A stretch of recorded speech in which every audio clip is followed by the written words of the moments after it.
C'est un peu comme si on se fiait à un guide touristique imprimé l'année dernière. Les informations sont globalement bonnes, mais les nouveaux restaurants ou les rues en travaux n'y figurent pas encore. Pour illustrer cela, parlons d'un événement que tous les traders surveillent, le croisement des moyennes mobiles. On utilise souvent deux SMA, une courte, comme la SMA 50, et une longue, comme la SMA 200.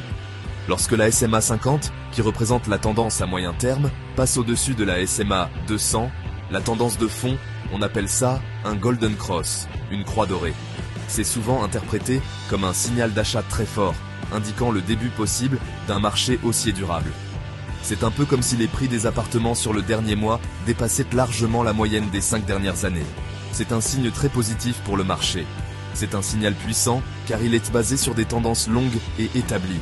A l'inverse, lorsque la SMA 50 passe en dessous de la SMA 200, on parle d'un Death Cross, la croix de la mort. Le nom fait un peu peur, je vous l'accorde, mais il illustre bien le concept.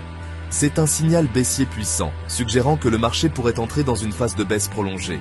Ces croisements sont des signaux très populaires, mais à cause du retard inhérent à la SMA, ils se produisent souvent bien après que le retournement de marché a commencé. Ils servent plus à confirmer une nouvelle tendance qu'à l'anticiper. Il ne faut donc jamais se baser uniquement sur ce signal pour prendre une décision, mais c'est une excellente confirmation.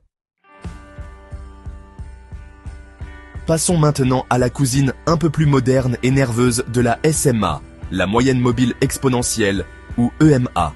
Si la SMA est la visite classique et posée, l'EMA, c'est la visite virtuelle en 3D avec les dernières technologies. Elle a le même objectif que la SMA, lisser les prix pour identifier une tendance. Mais elle le fait d'une manière un peu différente et plus sophistiquée. La grande différence, c'est que l'EMA accorde plus d'importance, plus de poids, aux prix les plus récents. Elle considère que les informations d'aujourd'hui et d'hier sont plus pertinentes pour prédire ce qui va se passer demain que les informations d'il y a 3 semaines. C'est une approche assez logique, finalement. Le calcul de l'EMA est un peu plus complexe que celui de la SMA, mais pas de panique. On ne va pas sortir les calculatrices. L'important est de comprendre le principe.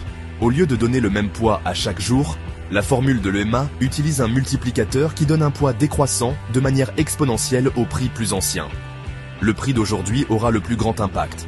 Celui d'hier un peu moins, celui d'avant-hier encore moins, et ainsi de suite. Le résultat est une moyenne mobile qui colle beaucoup plus au prix et qui réagit bien plus vite au changement de direction que sa cousine, la SMA. C'est un peu comme un agent immobilier qui se concentre surtout sur les ventes des dernières semaines pour estimer la valeur de votre bien, plutôt que sur celle de l'année passée. Prenons un exemple concret pour visualiser ça.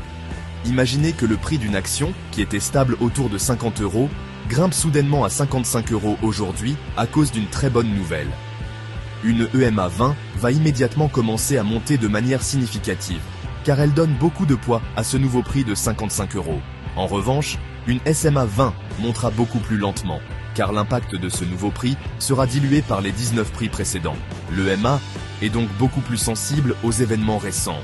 Elle est comme un sismographe qui détecte la moindre secousse sur le marché, alors que la SMA attendrait que le tremblement de terre